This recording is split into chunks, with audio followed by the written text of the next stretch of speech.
नमस्कार दोस्तों, आप सभी का गणित मैक्सिम में हार्दिक स्वागत है। मैं मैक्सिम सिन्हा, आप सभी का एजुकेटर। तो शुरू करते हैं आज का टॉपिक। जैसे कि मैंने आप सभी से वादा किया था कि मैं ज्योग्राफी के ऊपर भी एक सीरीज़ लेके आऊँगा और कमेंट सेक्शन में मतलब काफ़ी डिमांड है ज्योग्राफी के लिए, और मैंने पहले से प्लान किया था कि ज्योग्राफी के ऊपर मैं एक लेके आऊँगा सीरीज़। ठीक है, so this is mainly PYQ series on geography. ठीक है, ये मेनली PYQ के ऊपर आधारित है। ठीक है, सो सभी PYQs को तो मैं यहाँ पे डिस्कस नहीं कर पाऊँगा एक वीडियो में, तो एक सेशन में डिस्कस करना काफ़ी मुश्किल है। Hence I will be uploading at least 5 to 6 videos to cover all the PYQs। ठीक है, and these are the questions that has been asked in serious exam. ठीक है, यार एग्जैक्टली मैंने यहाँ पे एडिटर ने गलती से मतलब काट दिया है, तो नो प्रॉब्लम, बस आप इतना मुझ पर भरोसा कर सकते हैं कि ये पूछा गया था पहले।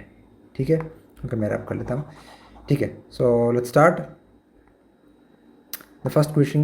Which is the longest river in the Indian subcontinent. यहाँ पे पूछा गया इंडियन सबकॉन्टिनेंट। ठीक है, इंडियन सबकॉन्टिनेंट, इंडिया में नहीं, इंडियन सबकॉन्टिनेंट। इंडियन सबकॉन्टिनेंट में कौन सा देश आता है? जैसे कि आप बांग्लादेश ले सकते हैं, पाकिस्तान ले सकते हैं, ठीक है, नेपाल, भूटान, इन सबको एक साथ ले सकते हैं। ठीक है, तो ऑल इन ऑल आप कह सकते हैं कि यहाँ पे आप साउथ एशिया को ले सकते हैं। प्रॉपर साउथ एशिया नहीं, लेकिन कुछ हद तक ले सकते हैं। ठीक है, हालांकि इसके ऊपर काफ़ी मतभेद है, लेकिन साउथ एशिया कहना भी गलत नहीं रहेगा। ठीक है, ओके। तो अगर longest river in Indian subcontinent अगर देखा जाए तो यहाँ ऑप्शंस में कौन सा दिया गया है? ऑप्शंस में गंगा, गोदावरी, इंडस एंड ब्रह्मपुत्र। तो इंडियन सबकॉन्टिनेंट में इंडस रिवर जो है, सिंधु नदी, this is the longest one in Indian subcontinent. And अगर सिर्फ इंडिया में देखा जाए then it is the Ganga. ठीक है, गेंजस कहते हैं, लेकिन गेंजस तो अंग्रेज़ कहते हैं। ठीक है, इनकी जुबान टेरी है, इसलिए गेंजस कहते हैं। हमारा जुबान तो ठीक है, we can pronounce it very well, Ganga. ठीक है, so the answer is Indus. ठीक है, सिंधु नदी। Okay, next one. Which is the highest peak entirely within India. Entirely within India, वहाँ पे अगर हाईएस्ट पीक देखा जाए तो कौन सा है? K two, mount K two, Kanchenjunga, Nanda Devi and Kamet. तो यहाँ पे आंसर होगा नंदा देवी, जो कि नंदा देवी कहाँ पे? It is in UK, Uttarakhand, not in United Kingdom. Okay, हाँ, the next third one being the most easiest one, the Palk strait separates India from which country. Palk strait, ये हमारा श्रीलंका के साथ जो, देखिए यहाँ पे ये रहा इंडिया, यहाँ पे श्रीलंका छोटा सा करके। तो ये जो बीच में जो नहर जो है, नहर नहीं सकते एग्जैक्टली हिंदी में पता नहीं क्या है, नहर ही कहते होंगे या फिर कुछ मे बी। सो तो ये जो पोर्शन जो इसको कहते हैं पार्क स्ट्रीट। ठीक है, okay. Which state has the longest coast line in India. Longest coast line कौन सा स्टेट का है? महाराष्ट्र, आंध्र प्रदेश, तमिलनाडु, गुजरात। ठीक है, ये तो भैया को लग सकता है कि महाराष्ट्र, एक्चुअली महाराष्ट्र का भी कोस्ट लाइन काफ़ी लंबा है, बट आंध्र प्रदेश का भी काफ़ी लंबा है, तमिलनाडु का भी लंबा है, गुजरात का भी लंबा है, लेकिन but the answer is Gujarat. ठीक है, यहाँ पे जो गल्फ ऑफ खम्बाट का जो रीजन जो है, this is the most longest one. ठीक है, so Gujarat has the longest coast line in India. Okay, the Brahmaputra river enters India through which state. यहाँ पे जितने भी नॉर्थ ईस्ट के जो स्टूडेंट्स हैं उनको तो ये पता ही होगा विदाउट ए सेकंड थॉट। ये है अरुणाचल प्रदेश।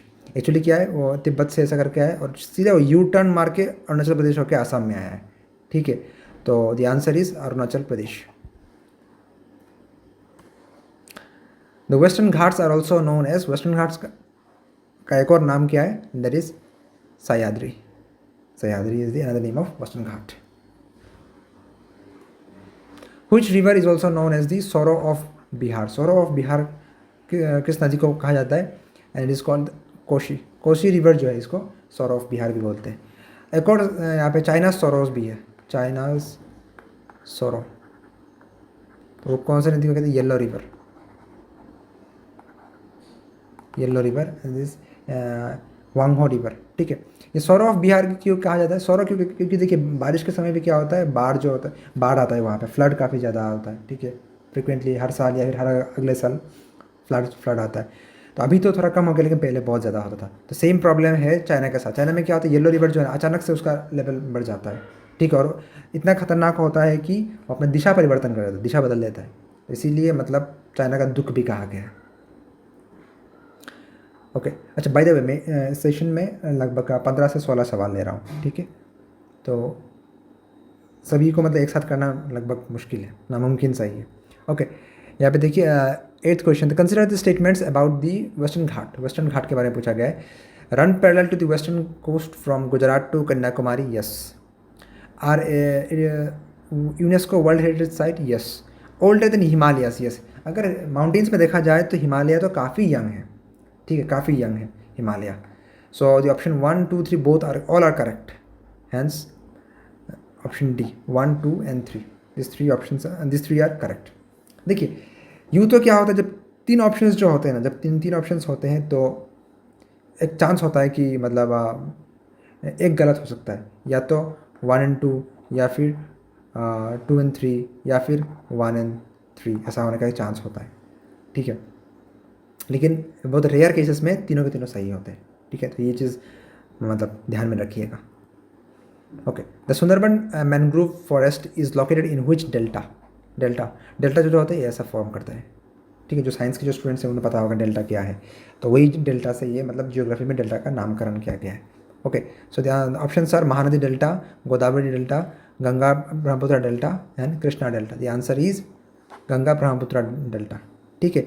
हमारा जो गंगा नदी है वो बांग्लादेश में घुसता है, बाद में बांग्लादेश, हमारा ब्रह्मपुत्र जो है वो बांग्लादेश में घुसता है। घुसने के बाद दोनों गंगा और ब्रह्मपुत्र दोनों मिलते हैं, मिलके बनता है कौन सा, मेघना, ठीक है। और हमारा गंगा जो है वो बांग्लादेश में क्या कहा जाता है, बांग्लादेश में उसको कहते हैं पद्मा, ठीक है, पार्डन माई हैंड राइटिंग। और हमारा ब्रह्मपुत्र जो है उसको बांग्लादेश में कहते हैं जमुना। हालांकि हमारा जमुना उनका जमुना काफ़ी अलग है, ठीक है। तो Jamuna in Bangladesh, Jamuna and Padma together constitute मेघना। और मेघना का जो विड्थ जो होता है वो काफ़ी इतना बड़ा है कि मतलब एक छोर से दूसरा छोर देखना लगभग नामुमकिन सा है। It is around 10 to 12 kilometres width, ठीक है। हालांकि हमारा ब्रह्मपुत्र जो भी है वो भी 10 से 12 किलोमीटर तक है, तो मेघना भी कुछ हद तक वैसा ही है। Which is the rainiest place in India. Option sir Cherrapunji, Agumbe, Munnar, Mawsynram. देखिए यहाँ पे ऑप्शन बी और सी होगा ही नहीं, जो अगर डाउट रहेगा तो ए और डी के बीच, या तो चेरापूंजी या फिर मौशिनराम। एक्चुअली हम लोग बचपन में जब ये पढ़े थे कि मौशिनराम है, ठीक है, लेकिन but actually the answer is Cherrapunji. Cherrapunji is the most rainiest part in world भी कह सकते हैं, हाँ। सबसे ज़्यादा बारिश वहाँ पे होता है, मेघालय में है, ठीक है। ओके, काफ़ी आसान सवाल है एक्चुअली। पहले सीडीएस में से मतलब हल्लू सवाल पूछते थे, हलवा सवाल पूछते थे, अभी जाके थोड़ा टफ हुआ है, लेकिन पहले बहुत आसान था। The standard meridian of India passes through which city. Delhi, Mumbai, Prayagraj and Calcutta. It's answer is Prayagraj. Actually यहाँ पे एक जगह है मिर्ज़ापुर के ऊपर से पास हुआ है। The soil which is most suitable for cotton cultivation. Cotton cultivation के लिए सबसे सॉयल मतलब सुटेबल कौन सा है, वो ऑप्शन पढ़ने का ज़रूरत नहीं है। दैट इज़ ब्लैक सॉयल, ठीक है। ब्लैक सॉयल एक रेगुलर सॉयल। अच्छा, यहाँ पे रेगुलर सॉयल कहा गया है, जो रेगुलर नहीं है, रेगुलर सॉयल है, ठीक है। टैपिंग एरर हुआ है, सॉरी। तो यहाँ पे हाँ एक सवाल कॉटन कल्टिवेशन से एक सवाल आ सकता है, मतलब पूछ सकते हैं यूपीएससी का कोई भरोसा नहीं। हिस्ट्री का एक पॉइंट ऑफ व्यू से ये पूछ सकते हैं कि कॉटन कल्टिवेशन कहाँ पे सबसे पहले शुरू हुआ था। ये इंडिया में नहीं हुआ था, सबसे पहले हुआ था साउथ अमेरिका में हुआ था, साउथ अमेरिका में शुरू हुआ था, ठीक है। South America the continent which is famous for football, ठीक है। अभी फुटबॉल वर्ल्ड कप शुरू होने को है, तो फुटबॉल वर्ल्ड कप में क्या होता है, ये जितने साउथ अमेरिकन कंट्रीज़ है वो क्या होता है, आप लोग कभी भी उनका नाम नहीं सुनेंगे। Chile, Brazil, Argentina, Uruguay, Paraguay, ठीक है, इनका आप नाम नहीं सुनेंगे कभी भी। लेकिन जैसे ही फुटबॉल वर्ल्ड कप आता है सब लाइन में आ जाते हैं, ठीक है। तो फुटबॉल इनका खासियत है। The river Narmada originates from which place.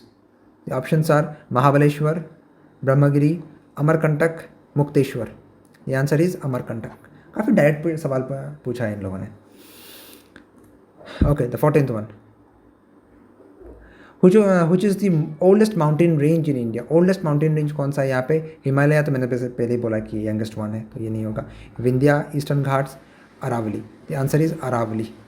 Aravalli is the oldest mountain range in India, ठीक है।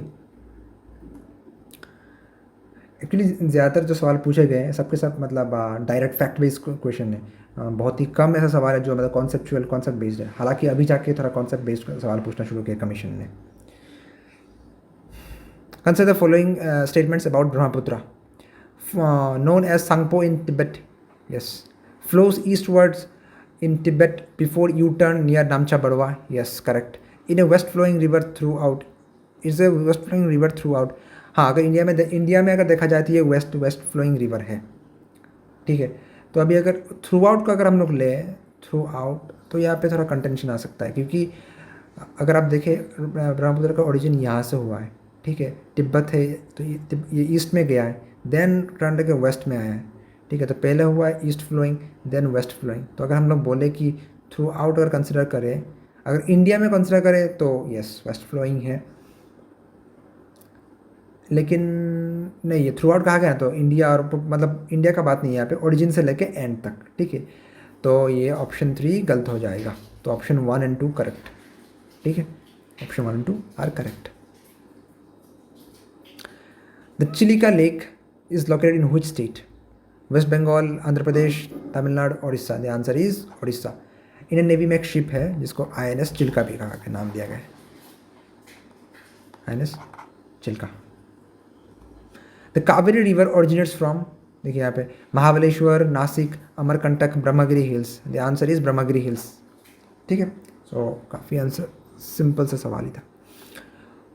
Which wind is responsible for तमिलनाडु's rainfall during अक्टूबर नवंबर? यहाँ पे जितने भी तमिलनाडु के स्टूडेंट्स हैं उनको तो ये आता ही होगा, सिंपल सा है। ऑप्शन है south west monsoon, western disturbance, trade winds and north east monsoon.